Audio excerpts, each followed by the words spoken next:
बिस्मिल्लाहिर्रहमानिर्रहीम। अब देखिए, अब हमने डिस्कस करना है टाइप्स ऑफ कंपाउंड प्रीपोजिशन। देखिए, कंजंक्शन कंजंक्शन क्या है? ये कंपाउंड प्रीपोजिशन की एक टाइप है जिसमें हमने दो या दो से ज़्यादा प्रीपोजिशन को कनेक्ट करना है। कौन से वर्ड से? एंड से कनेक्ट करेंगे। अब देखिए क्या होगा सर। अब देखिए एक प्रीपोजिशन ये हो गया और दूसरा प्रीपोजिशन यहाँ से लेकर यहाँ तक है। इन दोनों के दरमियान मैंने क्या अंदर रखा? एंड रखा। ये फर्स्ट प्रीपोजिशन होगी यानी P1 और यहाँ से लेकर यहाँ तक ये क्या हो गई? P2। आप इन दोनों के दरमियान मैंने क्या वर्ड यूज़ किया है? एंड वर्ड यूज़ किया। तो ये कौन सी प्रीपोजिशन होगी? ये कंजंक्शन होगी। क्या होगी? कंजंक्शन। Point clear? बिल्कुल क्लियर।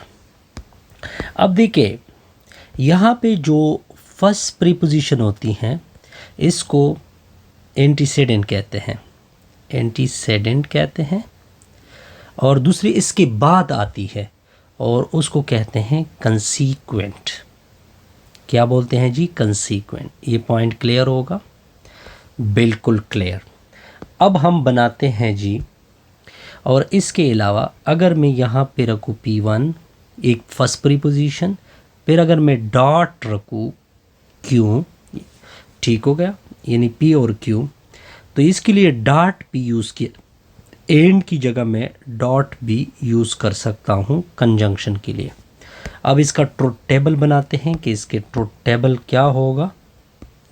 इसका ट्रुथ टेबल बनाते हैं जी, ट्रुथ और टेबल। देखिए जब भी कंजंक्शन बनाओगे तो आपको दो प्रीपोजिशन चाहिए।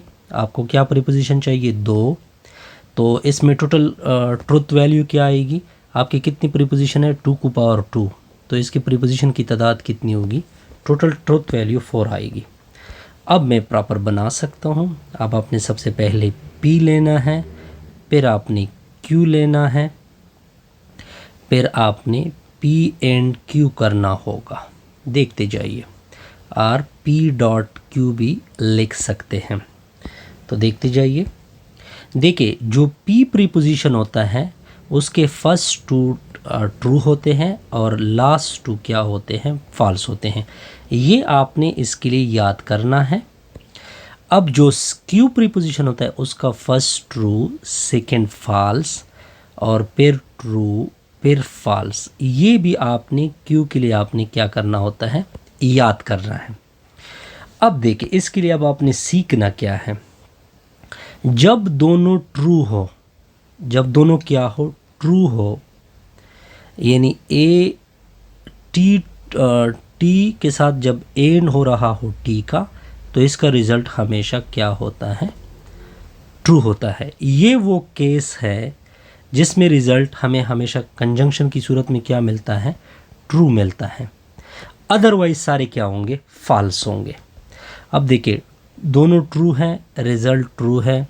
अब दोनों में इसमें एक ट्रू एक फॉल्स है। मैंने आपको कहा था कि सिर्फ ट्रू होंगे तब रिज़ल्ट ट्रू होगा, अदरवाइज़ क्या आएगी? फॉल्स।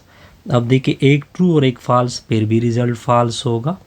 जब दोनों फॉल्स होंगे तब भी रिज़ल्ट क्या आएगा? फॉल्स आएगा। ये हमने बना ली कंजंक्शन की कॉलम।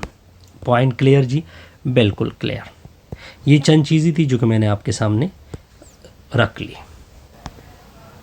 अब देखिए अगर आप इस चीज़ को देखें, इस चीज़ में आप क्लियर कर सकते हैं